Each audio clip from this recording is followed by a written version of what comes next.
Hi, Assalamualaikum and salam sejahtera to everybody. Welcome to the MPC Chemical Productivity Nexus webinar series. For those who are here, congratulations for having the courage to keep on learning despite these difficult times. Prayers especially to our friends in Sabah. Ladies and gentlemen, for your information, this is the continuation of yesterday's webinar entitled Divergent Strategy through Digitalization for Operational Excellence. Now, during the first session, we have explored the definition of IR 4.0 as a way of divergent technology. 2, how digital transformation redefines the business strategy and culture. 3, what enables the digital transformation. 4, the people technology interaction. 5, the 5 V's of big data analytics and applications. 6, we have touched about concepts of cloud computing, augmented reality, and artificial intelligence towards deep learning. And finally, ideas of an integrated factory. Now, those are very interesting areas of approach. As for today, we are going to look into the aspect of digitalization leadership. Hence, our webinar topic is Digital Leadership, Managing the Team with Value-Driven Method for Operational Excellence. Now, looking into the topic, the definition of value-driven method is interesting. Same goes for what constitutes an effective digital leader. For those of you who just joined today, our speaker is Mr. Kamaruzzaman Jahidin, also known as KJ. He graduated with a degree in electrical engineering from California Beach University, USA, and holds a master's degree in IT technopreneurship from UTM. He's also a certificate holder in manufacturing management from the Japan Association of Manufacturing Analysis. He has 30 years of experience with expertise in technology and manufacturing, worked for several multinationals in the technology industry as HOD of production, PPC, and engineering. His top 3 skills includes solution architecture, IR 4.0 for the smart city project, manufacturing specialist, and IT solutions for digital transformation. An in-scan and also SME business counselor for Selangor, author of books, one of them entitled Transformasi Diri Menempong Gelombang Revolusi Industri Forward. Currently a speaker for Selangor FM. If you notice, every Wednesday from 10:15 a.m. to 10:45 a.m. with regards to IR 4.0 applications. Now, he currently is the director of PowerNode Solutions Berhad, an IT solution company. Ladies and gentlemen, let me present you Mr. Kamaruzzaman Jahidin. Bismillahirrahmanirrahim. Thank you, Jelmi. Assalamualaikum warahmatullahi wabarakatuh, and good afternoon, everybody. So I hope everybody is in good conditions. Kita jaga kita in Selangor. Basically, we have bid and numbers are increasing from yesterday. So it's a red zone now in Selangor. All right. Anyway, business has to go on. Thank you again, MPC, for inviting me, sharing our knowledge, my knowledge on so-called Industry 4.0, or called digital transformation. And today, basically, we will more do some in and outs about digital leadership, managing the teams with value-driven method for operational excellence.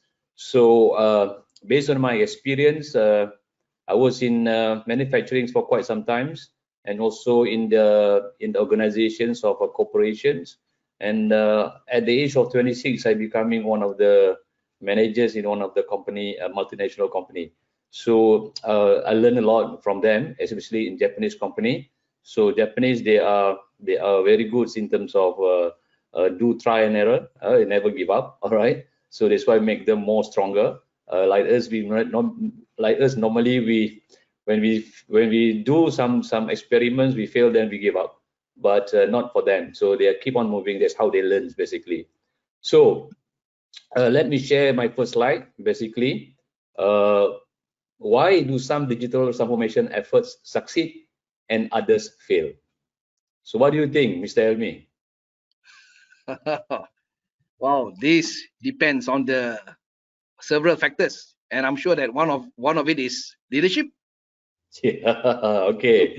Never mind. So maybe our participant can give their comments on the chat box. So maybe Mr. Helmi can go through with that after this. Yes, please. Okay. Yep. All right. So please do so Please, while you are listening to me. Okay. Yep. So why basically do some digital transformation efforts succeed and some of them fails? Okay. So if you look at this statement, 15 Asia Pacific countries found that their number one concern in 2019, 2022, 2020 was the risk of being disrupted by these digital transformations. And yet 70% of all digital transformation initiatives do not reach their goals. Okay, 70% is quite a number, do not reach their goals. Of the 1.2 trillions that was spent on digital transformation last year, it was estimated that approximately 800 billion went to waste, meaning that yeah, 30% is only success. The 70% mean fail. So why it is? So bear with me. So be with me for another maybe 45 minutes. So we go through, and then you will get the answer by the end of the session. All right. So basically now, when you talk about Industry 4.0, you talk about digital transformations. Either some company lose or some company wins. So this business of digital transformation happening very fast. Okay, you look at our post Malaysia previously. When internet comes to Malaysia, basically back in maybe 15 years ago, or maybe 20 years ago, post Malaysia was thinking of a negative, all right, because they said they cannot sell the stamps anymore. But now everything's changed because of the internet connectivity. People sells online now. Lazada, Shopees are making money. Malaysians purchasing online with the support of COVID-19. We are purchasing online more rather than before. All right. For me, sometimes I purchase ikan bilis. I purchase belacan also sometimes online. So the numbers keep on increasing.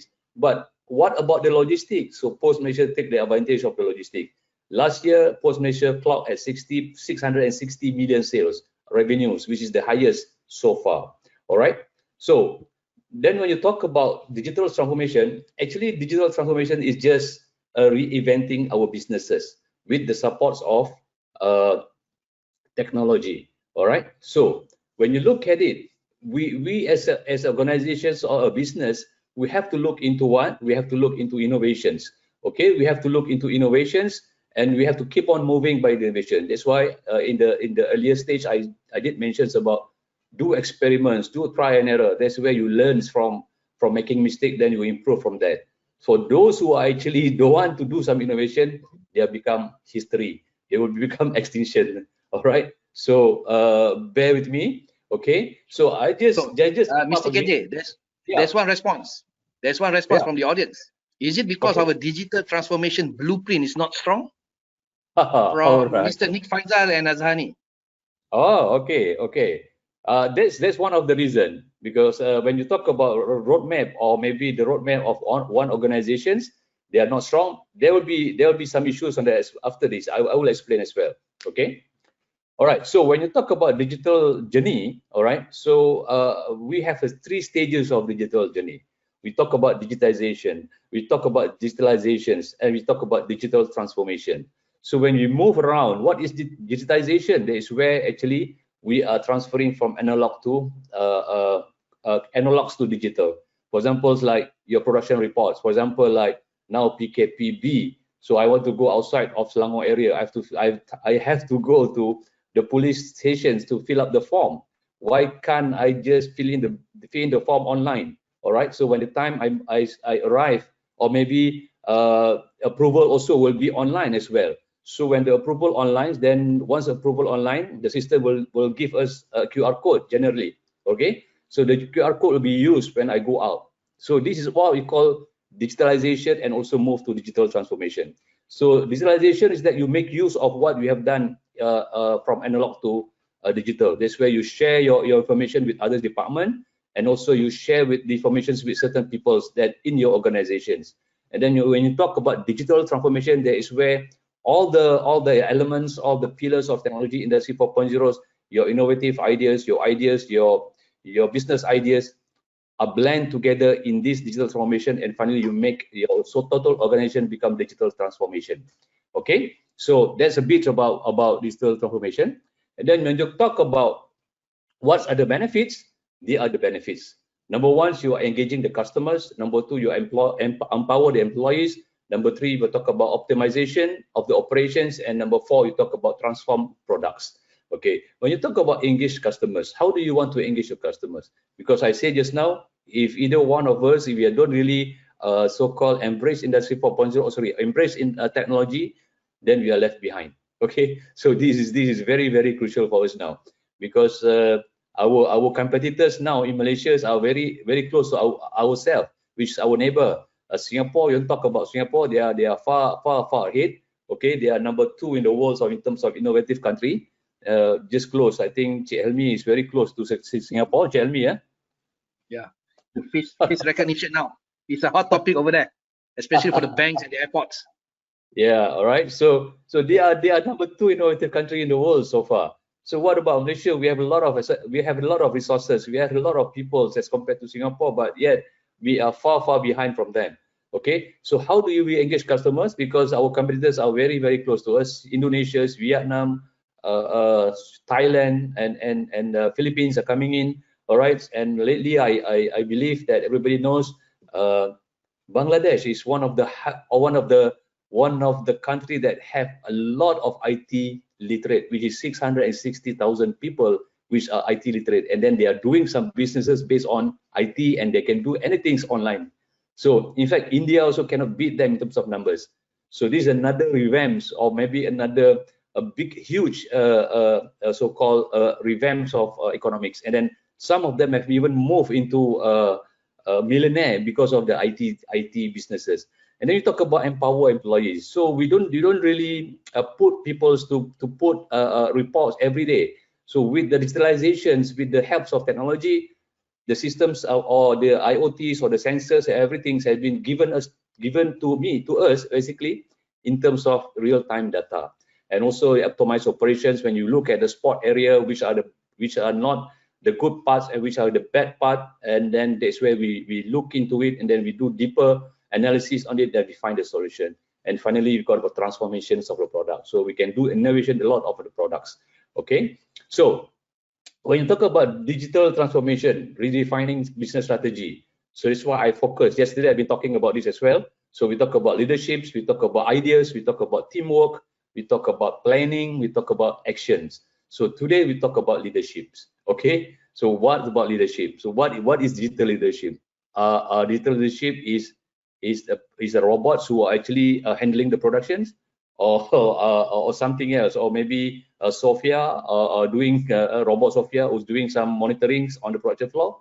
So let us explain later on. Okay, so these are the pain point, I believe, not only manufacturing, chemical industries or whatever. I think everybody's in the business area now. This is the pain point. Okay, the manpower issues, the materials issues, the machine issues, the method issues, the SOP issues, the money issues, and also the marketing issues, and finally the management. That's why I put the management on top. This is what we call 7 M's as we.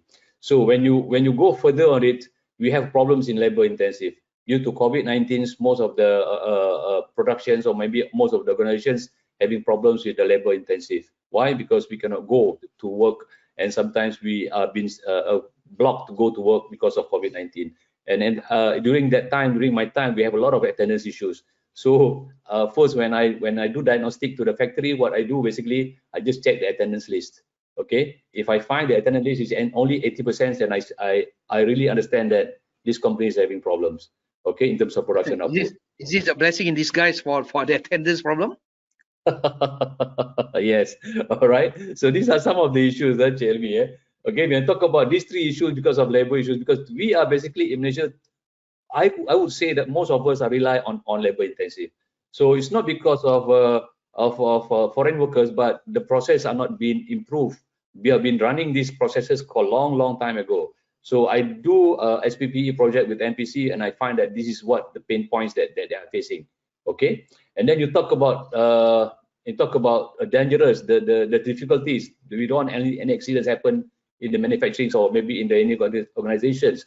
We talk about the quality issues. Okay, we talk about quality issues. Why? Basically, China has improved a lot in terms of quality. Back when I was doing my studies and also during my work last time, we find that China is just a toy maker countries. All right, but now apples are made by them, Huawei are made by them, and everything's are made by them because they are improving, because they embrace technologies a lot. When you talk about Industry 4.0, they are the countries who actually embrace 56% of technologies of IR 4.0 in their country, in the world basically. Then only German, USA, Europe, and we have no idea what is the percentage that we are really embraced on it. Okay, Is and it, is then it safe to say that China is the leader of this IR 4.0 currently? yeah, it's not the leader, but it's the usage, is the country that use a lot of this technology. Okay, so the leader is still Europe. You know that Industry 4.0 is proposed by German 2011. All right, so during the Hanover Convention. Okay, so but there is some relationship between German and also in China. They transfer a lot of information. They transfer a lot of technology to China because of labor cost, because of raw materials that they have, because of other issues. Since China has opened up to other countries, so they bring in this so-called country, and then they share the information. So when we're having problems to produce cheaper products, so China's take over. That's why Apple's are putting there. Samsung's now is eyeing also some of the parts to put there. So Korea is coming back. So now worries about Japan. So my concern is that if anything happened to China, what is the place that Apples will look at? They will look at Vietnam, they will look at Philippines, they will look at Indonesia, and almost, of course, they will look at Malaysia. So are we ready for that? So this is the reason why we have to embrace technology. We have to prepare. This technology is not overnight productions, but we have to learn, to understand, and a lot of things. All right.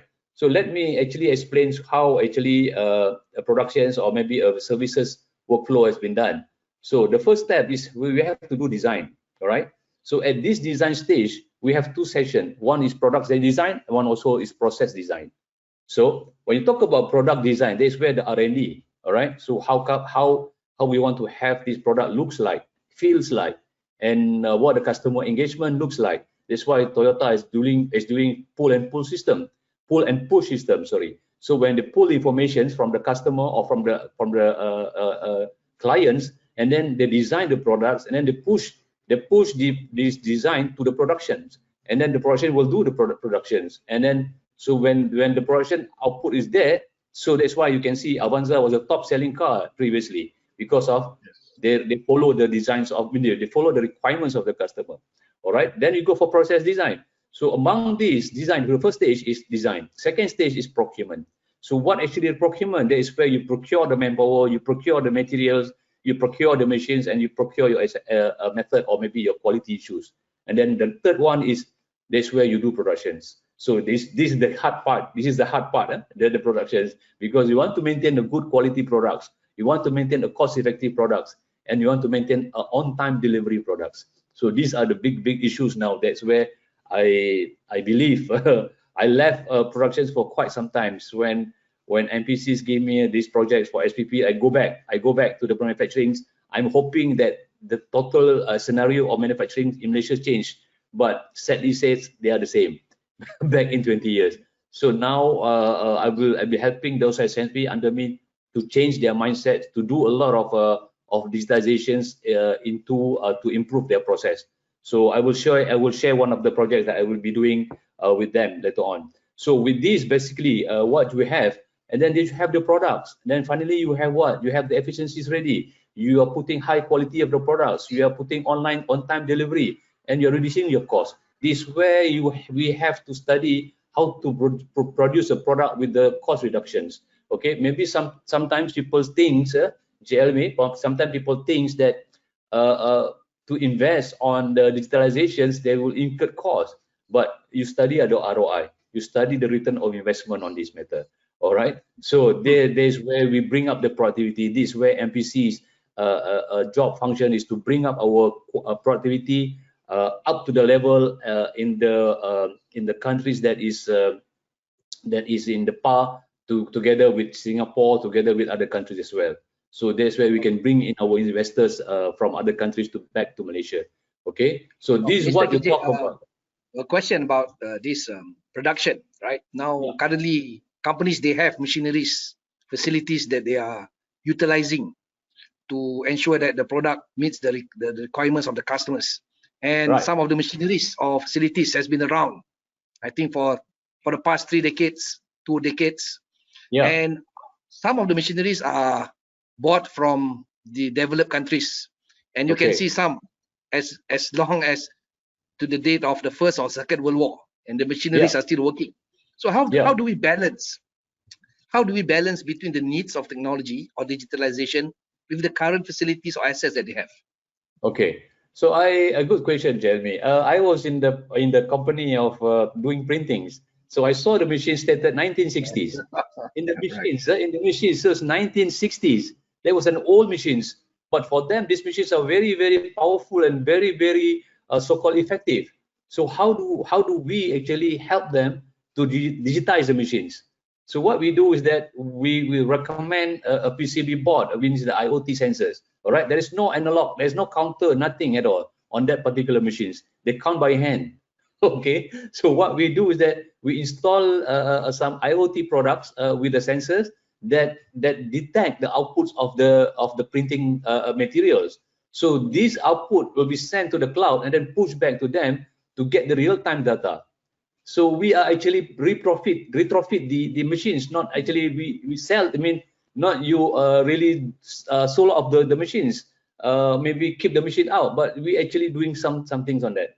So when you talk about industry 4.0, it's not maybe our mindset is that, oh, we have to buy a new machine. No, what we do is just retrofit the machines. Okay, so let me continue on that. Okay, so what we have basically types of quality. So in the manufacturing or in any other section as well, the types of quality is that first is market quality, the second is design quality, and also the manufacturing quality or the service quality. So when you do services to the clients, you have to follow. We have everything has been linked up to each other. So we talk about design quality, you talk about market quality. They have an agreement between market and design quality, correct? So whatever designs has to follow market quality, all right? So manufacturing has to follow both, have to follow market quality and has to follow design quality. So these are the issues we are having now. So if we really rely on 100% on manpower or maybe labor intensive tend to make mistake. Agree with me, Helmi? Yep. By the time the design is obsolete, then it's too late. But yeah, see, without this technology, it may happen. All right. So this is the issues that I've been doing some research on it. So that's why we have, even though sometimes we have ISO 19001 or whatever. So but yeah, still our quality is still not at par. So we cannot really 100% rely on the so-called manpower. That's why we need artificial intelligence. We need a lot of data inputs. We need a lot of machine learning, deep learning to get the qualities of the products in the better conditions. Okay. So the challenge of digital transformation, as I mentioned yesterday, just to remind for the newcomers in the sessions, is the people. All right. We talk about technology. We talk about people. We talk about processes. So when you talk about technology, technical requirements, I think in Malaysia, we have a lot of peoples or maybe a lot of organizations such as MPCs, MTDCs, CRIMs, MIMOS, and in fact, we have a lot of other sections as well in the universities. Okay, so we can always recommend. So I did propose to MPC on the RMK 12 last year, if I'm not mistaken, to have a portal of Industry 4.0. All right, so people can just scroll through this portal to get what kind of solutions that available in the market locally, okay, and then what kind of resources available in the market locally, and the rest of it. Okay, so we have talked about processes. Processes is not by us, by our consultants or by our technicals, but it's all about your country, your processes. I mean the company processes. For chemical industries, what is your processes? So they have to identify and then improve their processes. So what kind of value stream mapping that we have? So from there, actually, what we do basically, we identify what kind of pain points that we have in this area. So we tackle that. That is another process. So when you talk about people, this is another issue. This is what we are talking about today. How actually want to have a growth mindset. So agree with me, Helmi, yeah? Growth mindset. Yeah, the growth mindset for the people and the Yeah, workers especially. Yeah, and also the yeah, management. yeah, yeah. So when you talk about growth mindset, for me, I believe that the growth mindset is not only from the bottom peoples, but also from the top people. So we are facing a lot of issues. For example, like digitalizations. So we need to do a lot of why we need to do a lot of digitalization, because of we want to kill the time. So for example, like just now I said BKPB, we need to put our letter physically. We have to go there and so forth. So why not we go online?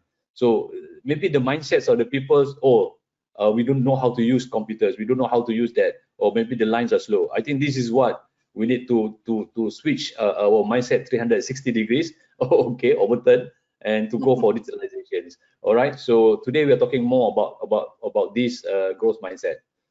Okay. Uh, any information that you get from the first slide so far, Jeremy? Okay, any question? Any question that you'd like to ask or feedback from the first question just now from the participants? If you have any, please type it Yeah. at the chat box or the questions box. Why So from there, I why will convey the messages. yeah why do some digital transformation if efforts succeed and others fail? That's the best part. That's cool. All right. Okay, never mind. Just we continue on it. All right. So when you talk about characteristics of a good strategic leader, so a good strategic leader, they have these characteristics: a good listening skills. It's not only a smiling face, but also a good listening skill, a passion, a commitment, a positivity, innovative idea, collaboration with others. So some leaders they don't want to collaborate with others. So they say that, oh, we have good teams and enough. All right, but you have good teams, but you don't have the knowledge of it. Honesty, diplomacy, empathy, and also humility. So this kind of characteristics have to have in the leaders. So I've been doing leaderships at the age of 26. So my colleagues are about 40 years old compared to me on that time, basically, when I was 26. So I learned a lot from them, basically. Okay, this is where the communication skills, listening skills is coming to us. Okay, so when you talk about a digital transformation, a successful digital transformation requires a transformation leadership approach. So one of the issues why digital transformation fail is about leadership. Agree? Yes. Any feedback to that? Okay, so Transformational leadership. all right, transformation leadership approach, leadership approach, all right. Okay, never mind. We continue again. So when you talk about technology changes, but human remains, technologies has changed exponentially great. So you can see a split second technology change, a split second technology change. But what about humans? Mr. So KJ, is the this technology, because of the fear that they have at all levels? Because fear uh, is something that needs to be overcome, and if it yeah, doesn't, yeah, I agree. I agree with yeah, you because of the fears. Why the fear is in their mind? Because they don't know, because they don't understand what is industry 4.0. They know what is the technologies, what are the benefits of the technologies, what are they. So this is what happened, why they fear. Remember when the internet's come to Malaysia, people are thinking, oh, we have a lot of bad things will be in the minds of our students, in the minds of our children. But what happened, they are very minimal percentage. What we can do is we can control that. So if we don't have enough knowledge, that's why we make ourselves more fear in terms of technology. We buy a lot of hardware, which is our mobile phones are just like now a fashion design. So yeah. you see, they have last time only one camera, now they got 4 cameras, 6 cameras, 5 cameras. Okay, but There's do there's we? one there's one feedback from Madam Ida Yassin. She says that complacency, perhaps the unwillingness to learn or thinking that everything is okay.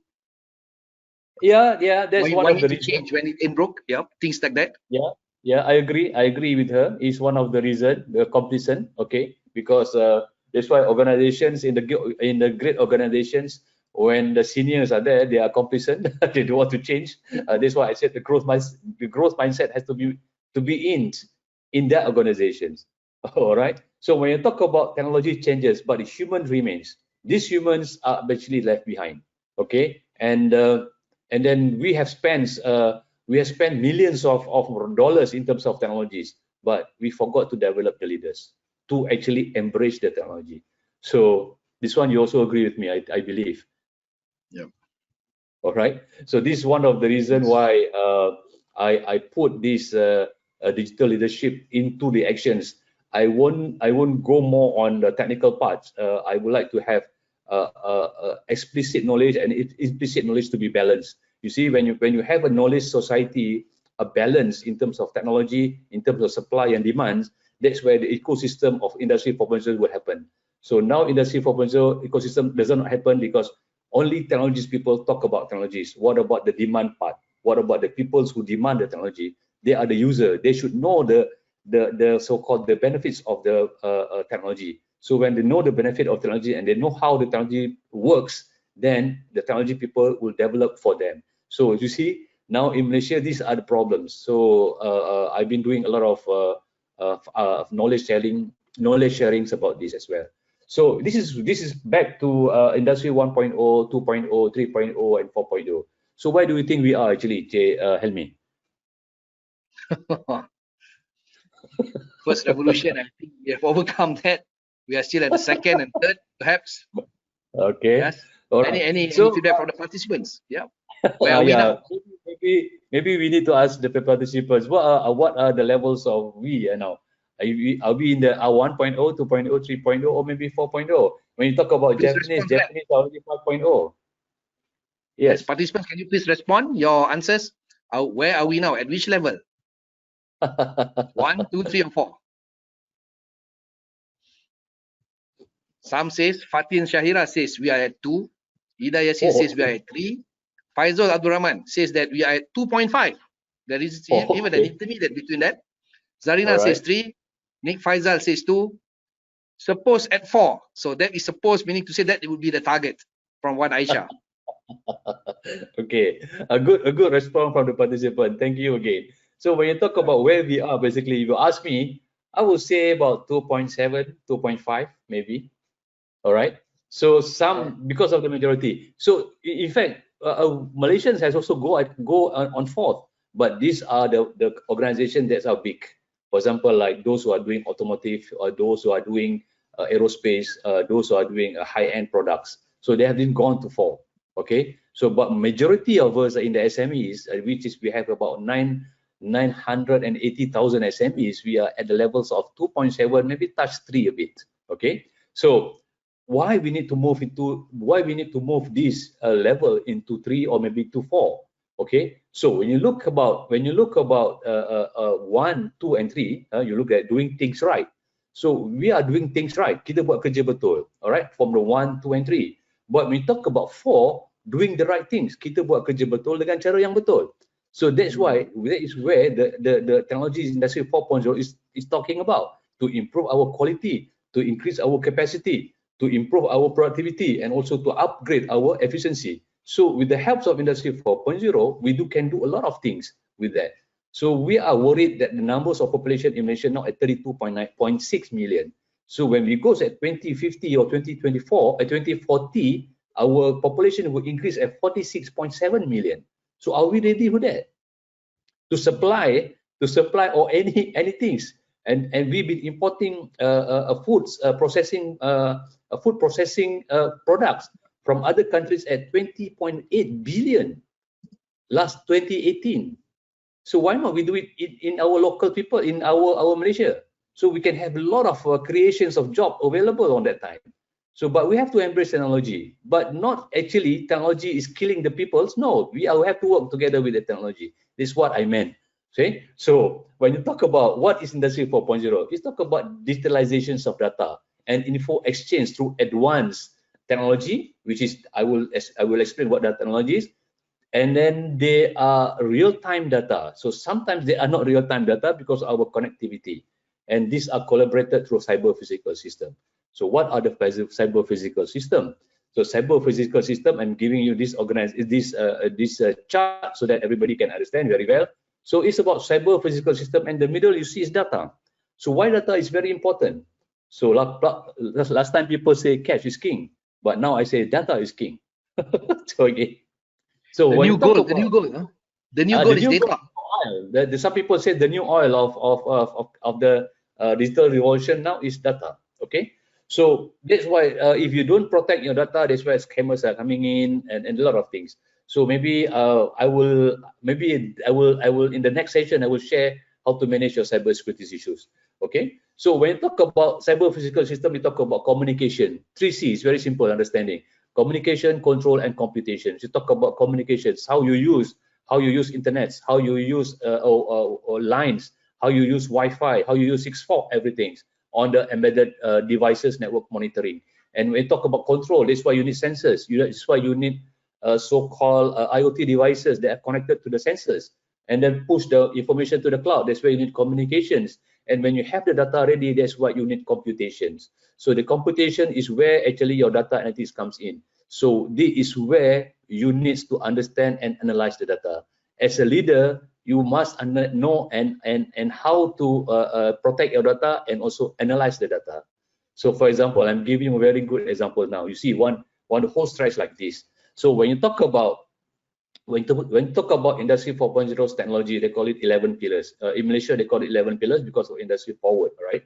So we have computer, we have Internet of Things, all right?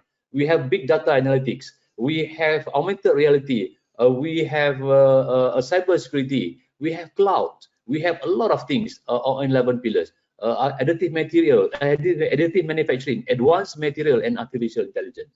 So when you look at this flow, data can come into two forms. All right, either they are real times or maybe they are not real times. So remember that I said digitizations, they are from analog to digital. So maybe the data is from the computers. So from the paper, from the production report on the paper, transform into a digital. So they key in, the manpower has to key in the data and blah, blah, blah, blah. All right. So what else? So this is not real time. So when you talk about Internet of Things, they are putting the data real times. They slot in the informations at the the sensors on the machines and then push the data to the cloud.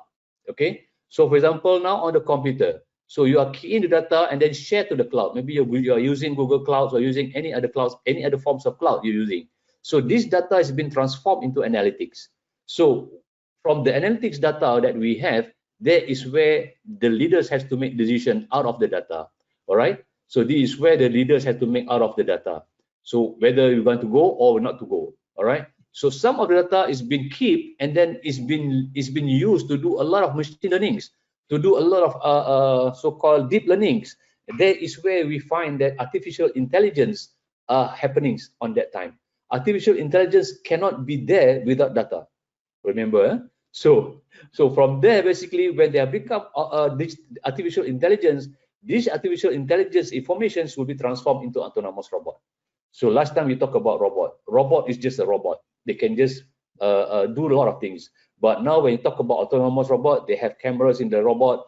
They have a lot of friendly data in the robots. So that's why they are becoming now, they call cobot, collaborative robots. So collaborative robot do a lot of assisting to the human touch. All right.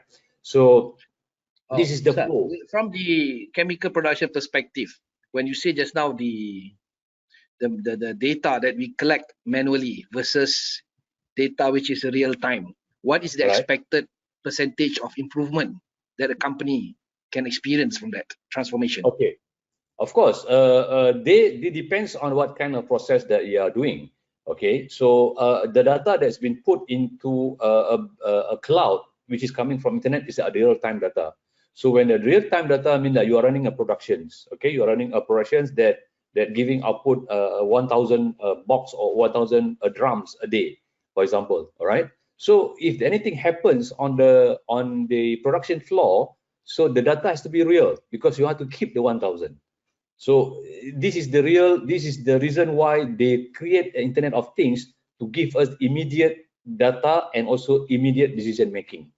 So this immediate decision makings or this data will be kept, and then what we do as leader, we have to spot or maybe we have to analyze what makes the production fail, what makes the output is not following the plan and the rest of things. Why make this machine stop? So from there, we do a lot of analysis, and then finally, this analysis has been transformed into artificial intelligence. And back to computer, analog to digital, they are just a data. They're just a data, but they are not real-time data, but it's good for reporting anyway.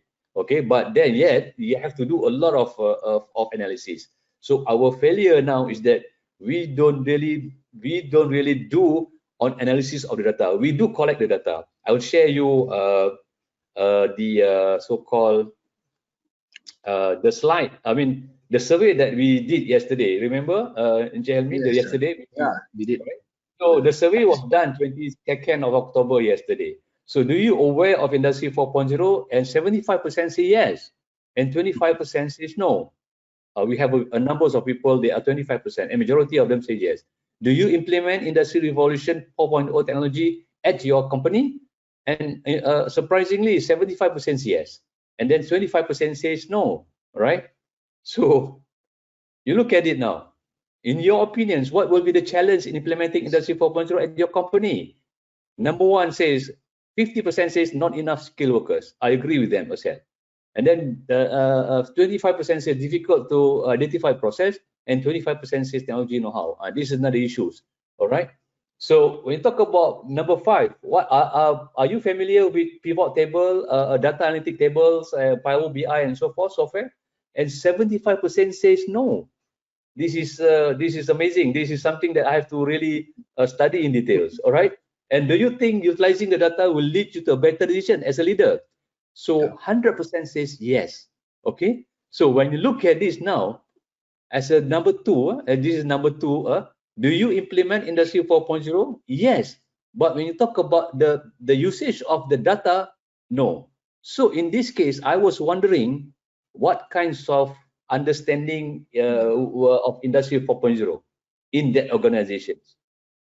You got me? So can we get some feedback from the audience? Is it because of the understanding, the definition, or the level of knowledge that is exposed? What do you think, participants? Why? All right. There is a discrepancy. Can I call it a discrepancy between number 2 and number 5? Yeah. Number 2 and number 5. So if you really implement Industry 4.0, you have to have your dashboard ready. You have to have your analytics ready as well. It's just not only taking the data, but nothing you use beyond that. So this is the failure. This is one of the failure why we cannot transform, because you are just putting an IoT devices to collect the data. But how do you analyze it? How do you analyze and how you find a spot error on your productions or maybe on your organization? So that is where, when you find the spot area based on the data analytics that we find through sensors, through IoT, that is where we improve. So this is the reason why I would like to have these sessions today to share with you guys that the understandings of Industry 4.0 is not about technology alone. It's about beyond that. It's about data and how you manage data, and also how you actually analyze the data very well to improve your processes. Agreed? Yep. All right. So let me move. What do you think? Let's move on. Okay. So we have 15 minutes more to go. So you look at this issue. So you look at these issues. So which one is correct, Jeremy? Is he fever? Yes or no? All right. That is using the hand, if I can see that. Whereas on the right hand side, they're using the right, what do you call this, the temperature detector, which gives you the result of the temperature. So of course, right is better. Correct. So, but the purpose of this issue is to protect those sick workers from going in, correct? Yes, correct. So you can do both. The first one is not wrong, it's correct, but it's protected. Number 2 also protected. But the only issue is that this is why the reason I say doing things right and doing the right things. Okay, doing things right and doing the left side is doing the right things, and the and the right side is doing the right. I mean the left side doing things right, but the right side doing the right things. So why? Because they only record. Doing the person who just put the hands on the forehead is just record whether it's sick or not sick. But on the right hand, they're doing the right things. We use the temperature to detect, and the numbers come out with 35.7 degrees Celsius. which is exact, almost exact numbers.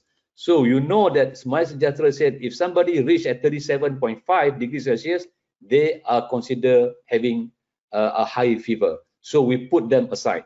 So with these technologies, we can have numbers of people that are within the range of 37 to 37.5. So we know that these people are potential to be in a high fever zone. So we put them aside. So this is where the leaders have to make assumptions, or not assumptions, predictions. But on the other side, on the left side, you cannot make you cannot make decisions. But what happened to that guy? If that guy didn't come on that time, what happened? So are we going to have the same skills with people like this? This is another issues. Okay. All right. So I just want to share with you what are the case studies that I've been doing so far in the SPPE project. You look at this. You look at this. These are the production reports. So we have a lot of forms. So we have A4 size form here. So and then only fill 2 area. They fill up only 2 area. So are this one correct? Or maybe they have to fill up the form everything. So this is an issue. If they fill up the form everything, they take maybe 30 minutes or maybe 45 minutes to fill the blank. Okay, that's another issue. So what we do is that we put this Arduino board here with the sensors into the machines. So finally we come up with the output here. We know the output, whatever output that they have been running. So this I just want to share with you. This is the board that me and Encik Arifin, my invent, has developed our own design PCB Arduino board. This is my name there, KJ. So we'll be in the market very soon by the names of Hibiscus, just to help to assist our local manufacturing or any organizations to have their own IoT devices in their place. So you look at this. This back in 2016, if I'm not mistaken. We do IoT devices. We put the sensors into the machines of tamping, and then we find out the output here. And then we found out the whether the machines are running, whether the machines are not running, and then we see what are the loophole, what are the problems in this area, the downtimes of the machines. And we have the data here. So this data has been used to analyze like this. Okay. So let me show you. I'm just using Excel for this one, Helmi. Nothing sophisticated, so-called software that we use. So for example, I just do some simulations on it. So for example, here I put a date, a plan, actual, a difference, machine downtime, material downtime, manpower attendance, rejections. So for example, like the plan, I put 1,000, but actual in real time, I got actual. I got 800. So the difference is 200. The machine down, in minutes, the material downtime in 40 minutes, manpower attendance only 85%, and rejection 20. So this one I'm talking about day 2 until day 20. What about you have a few years data, a few months data? So you can't see much on this data. You have to find one by one, and one by one. That's an issue. So what we do basically, we are transforming that raw data into this dashboard using Excel. Okay. So from here you can see actual output 1,000 to 500. This is the actual output that we get on that time, from 2nd of July until 13th of July. So when you look at this dashboard, as a leader, you can see those who are having at the bottom here, they are not good conditions. So that's where you have to find the spot area. Okay. And then the machine downtime, why they are 80% here. So we're not giving a raw data to the leaders. So this data analytics has to be done in real time. I mean, has to be done in any meetings. Okay. So and then the rejection, why this rejection, what time, what day, and so forth. And then the material downtime, why is 120 minutes. So for example, like I want to know how this production can get 1,000 output, at what condition, what are the status of attendance rate, what are the status of machine downtime, and the rest of it. You look at it now. Okay. So at the output actual is 1,000. We have reached 2 days, which is on the 8th of July and also on the 16th of July. So these are the dashboard, or I mean the graph. And then the attendance rate of to get this 1,000, and the date was 8th of July, 100, and 16th of July, 98%. So meaning that these organizations are really rely on manpower to run the productions. So if we have 85% or maybe 80% of production of attendance, I believe we cannot get 1,000. Okay. So then you talk about machine downtime. This is where engineering session has to come in.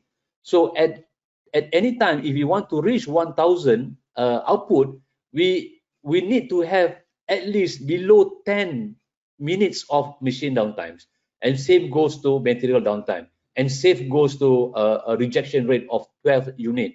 So that these are the criteria that the organization need to keep the 1,000 output. So this is what the leaders has to find and tune and send the message to the floor. I need attendance at 98% at least. I need no machine downtime, or I need minimum 10 machine downtime.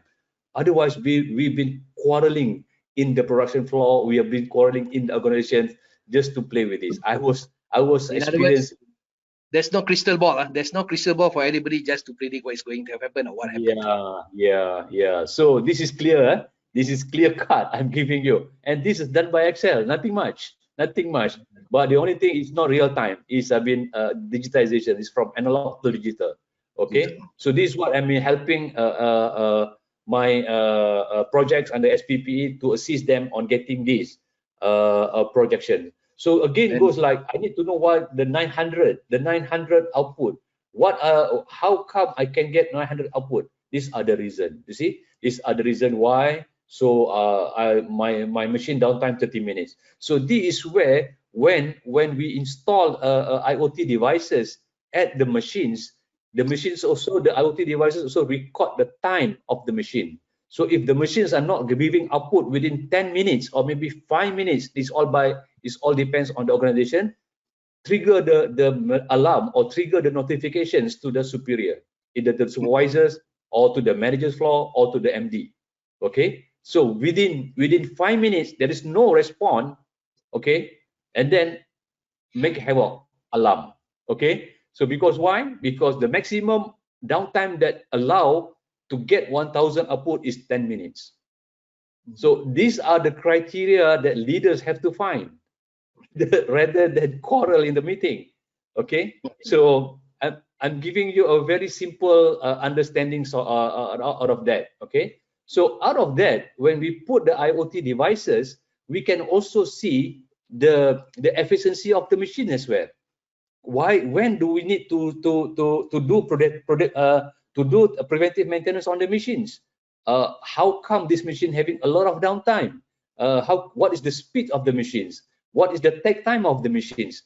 Either this machine process more defects and not, or maybe to find a good defect or maybe it's good products, you have to have an artificial intelligence camera to detect. That is a second level, all right? But anyway, so you have to start with IoT devices, which is cheap and simple. So we have to stabilize and restore the equipment. We have to measure all the 6 big losses. We have to eliminate the losses, and we have to improve the design, or maybe the mold design has to be improved. So these are with one single so-called IoT devices, I can have all this data ready. So you got it? That also means that fast action has to be taken, and that of course constitutes leadership in day-to-day operations. Correct. So and then you talk about leaderships. Okay, you talk about leadership. Leadership has to be a good guidance, has to be a good in solutions, have to have a visions, have to be a good in teamwork, has to be so-called kepemimpinan melalui teladan, and then you have to have a direction, strategy, communications, and goal. So a good leader, basically the one who can smell, or maybe the one who can recognize problem before it happens. Okay, so in the principle of Industry 4.0 is 4 principles I'm giving to all everybody here. Number 1 is interoperability, meaning that you are using the technologies to operate to you, to interact with you, and then the data is being transparent to your organization, not to everybody, so that everybody can take part of it. All right. You talk about technical assistant, means your technologies become the technical assistant. You cannot really rely 100% on the manpower anymore because you have the data statistic there. And then from this, we call decentralization, is when the data is been in good conditions, you do a lot of analyzing, and then finally you come up with the decisions. In case like, okay, 5 minutes, more than 30 minutes downtime, stop the productions. This is where the organization has to be part of it. Okay, so when you Mr. talk KJ, about, yeah. what is the level of autonomy that we are talking about right here? The autonomy for the respective departments. Does it mean that more freedom will be given for these functions to operate? Oh, no. Basically, there's the reason why when you talk about decentralization, there is no autonomy. Basically, when you talk about decentralization, the data is being shared to all among other sections.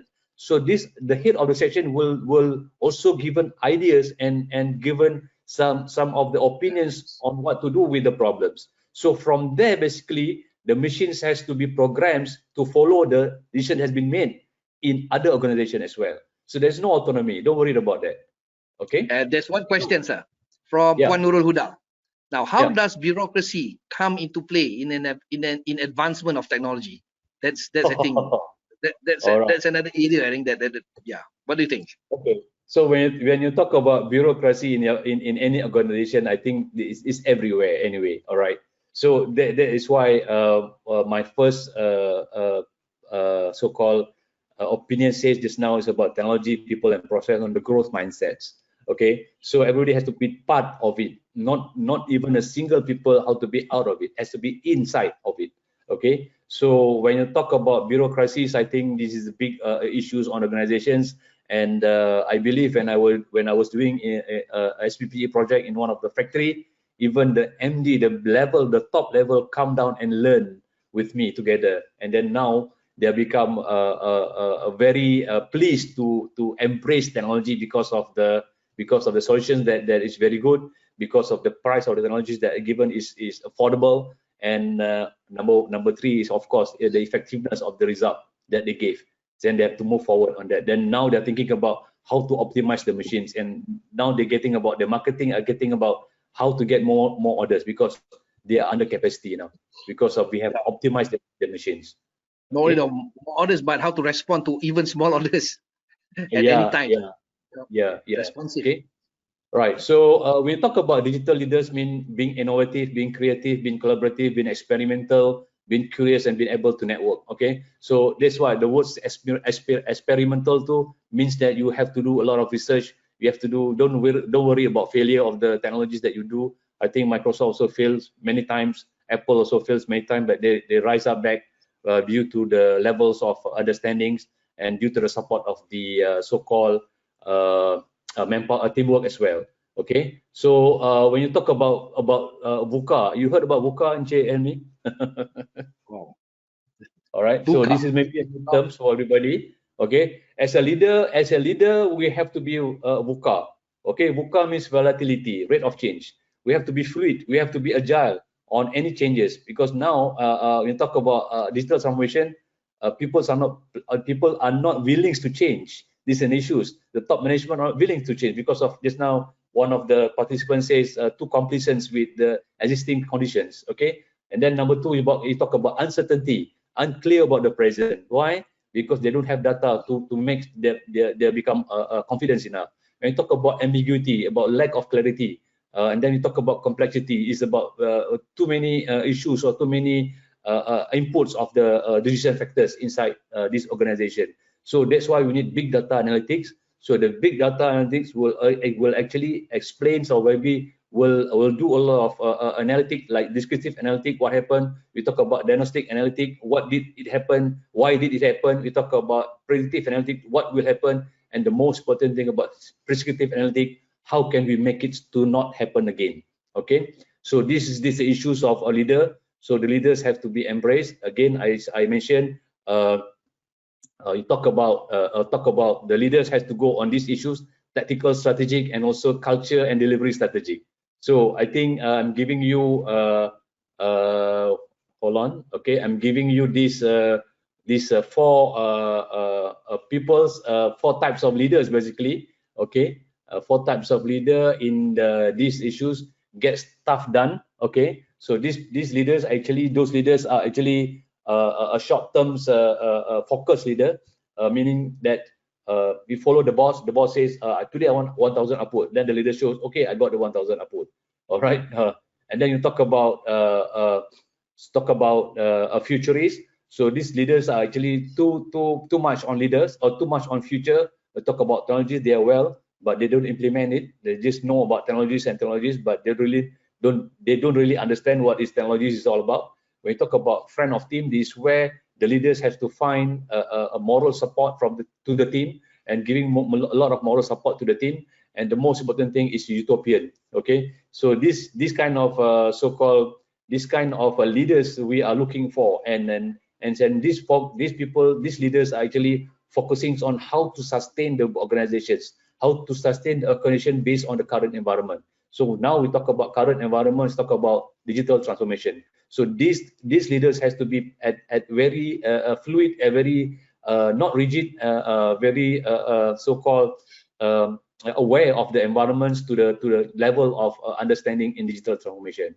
So what happens basically now in leaders, we happen trapped in the traditional and linear thinking. Okay, sometimes we fail to think strategically. Why? Because we don't have this data. Okay, so and then the issue is that if you can't measure it, you can't manage it. You agree with me, Encik Helmi? Yes, because there's one question is now from one Aisha. She said that I'm new with leadership. How to handle workers that cannot complete work requested? Should assign the work to others or empower the problem worker? I think with this kind of data Okay. capturing, what's your opinion, Mr. KJ? Okay, that's what I've been talking to people like this having problems. First, you have to do job metrics. So you have to do a lot of job metrics to these people, to your organization. Let's say you have five people, you have 4 processes. So which are the people who know all the processes? Which are the people doesn't know the processes? So when you have these, basically you can allot these people based on the processes. So you have to do a lot of studies. You cannot simply put them aside. You have to help them to improve their skills. That is the leaders. That's a true leaders. Help. Okay. A very short answer for that. Let me continue a bit. So when you talk about leadership, you talk about transformations of management. That's what I said, from power driven to value driven. So what are the power driven? This is what happening in the big organization, in the sub organization somewhere. So I'm the boss. You follow me. I'm your boss. So you have to follow me. You have to do what I say to you, and so forth. So when you talk about value-driven leaderships, with the help of Industry 4.0, we have a data. So the leaders have to really so-called look at the data and also spot the problems and improve the problems. So with this, basically, the leaders have to so-called have 5 cores, basically values like integrity, honesty, respect, responsibilities, leadership, sportsmanship, humble, and so forth.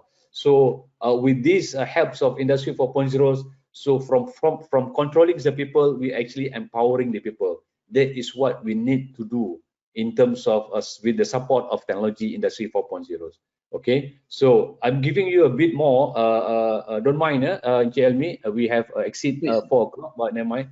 I just give extra.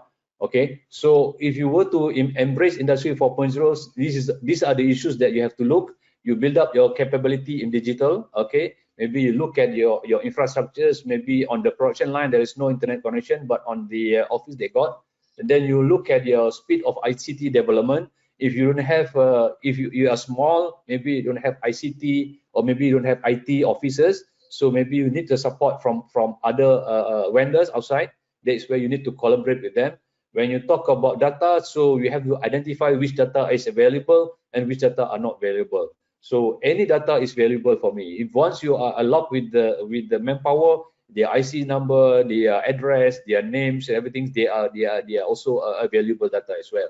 Then you talk about cybersecurity. So these are the issues now. As I mentioned yesterday, 70% of crime rate is due to cyber crime. Okay, so why? Because we don't protect our cyber. We don't know whether our accounts has been hacked. Whether we don't know our password is good enough so that it's difficult for them to be hacked. So I hope maybe our another session next week I will explain how to protect this data as well. And then we talk about collaboration with industries. That's why I said the collaborative session with industries. So when you talk about this organization, you have to find people who are expert in data analysis. So I'm helping a few company now to understand more about a pivot table Excel with dashboard. And then we talk about digital environment technologies in that organization. And then we talk about a team to draw a strategic planning in terms of Industry 4.0 revolutions. We talk about create a pioneer project. Don't create a big one, create a small one. Okay, as I mentioned yesterday, don't think you can think big, but you do small, but then you follow through. All right, then you assure the target. Okay, so when you talk about digital leadership, leaders with digitals have to be customer centric. So meaning that whatever they do have to fulfill the core customer requirement. That you do strategic plannings, you do organization structures, processes. You have to actually fit to the customer requirement. And then these leaders in the digital leaders has to be also tech savvy. Okay, so I've been doing IT back in 2000. I've been doing a lot of my own. I've been studying a lot of ICT by myself, and I also do my master in UTM. So now possessing my PhD still at the age of 54. I'll never stop learning. Okay, tech savvy. You know the applications, you understand, then you try with it, and then you as a digital leadership has to be has a vision, and how actually you become an inspirational leader to your team. And then, as I mentioned, adaptive and agile. You have to be free to move around into digital transformations, and again, data driven. So don't rely on data 100%, but at least you have some a way of to use data to make the decision. All right. And then this is the yesterday I did mention also this one. If you were to start so-called projects, okay, in your organization, first you have to do a lot of awareness. The second thing, you do adoptions, you do small projects. Second thing, third thing, you have to do adoption. Once the first project has been done, and then improve it for the next level. Okay, and then everything has been done, share it to other people. So the most important thing in the digital transformation road is the first FIRST, funding. Not much, small amount also should be okay. Second thing, infrastructures, because everything's been connected. So make sure that your organization has a good and viable internet connections. And number three is about regulation. Regulations mean do's and don'ts in your digital transformation. What are the cybersecurity issues? Who can actually open up the file and so forth. Number four is about skills, and number five, T, is about technology. So actually, the technologies comes last. All right. So anyhow, leaders, decision making, spot the patterns of problems, bring ideas together from multiple perspectives, and leaders has to be fluid, has to be dynamic, and has to be ever changing. But the most important thing, digital leaders are not to be static. So that's all from me, EJ, Helvi. Okay, thank you very much for the inspiring and innovative presentation by Mr. KJ. Perhaps we can take one or two questions. Yeah, please. All right. There's one what do you call this? A platform. All right. CPN have another platform. We call it CAM Virtual Advisory Service. So it's one session company with digital expert, Mr. Kamaruzaman. That is on how to digital transform at their organization. Can you please explain more on this? This What is it again? what do you call it? The CPN, right? Have another platform. We call it CAM Virtual Advisory Service. What would be the services like on how to digital transform the organization? I think this is under the chemical nexus. What is it again? CAM?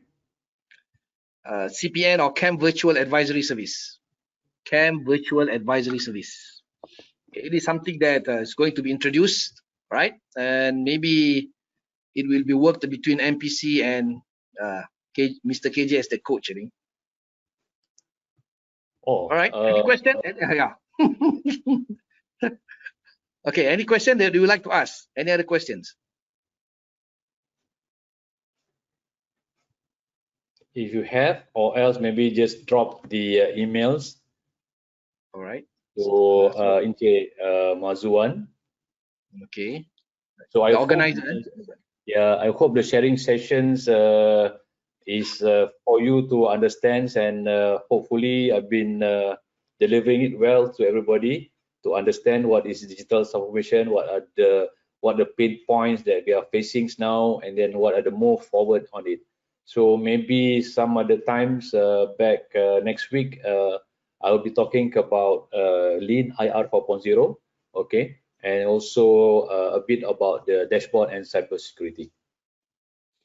So thank you very much, Mr. Kamaruzaman Jahidin or Mr. KJ for Thank the you. enlightening session Thank you. with regards to the transformation, the value-driven interconnectivity, how to become digital leaders, the requirements, and the road towards digital transformation.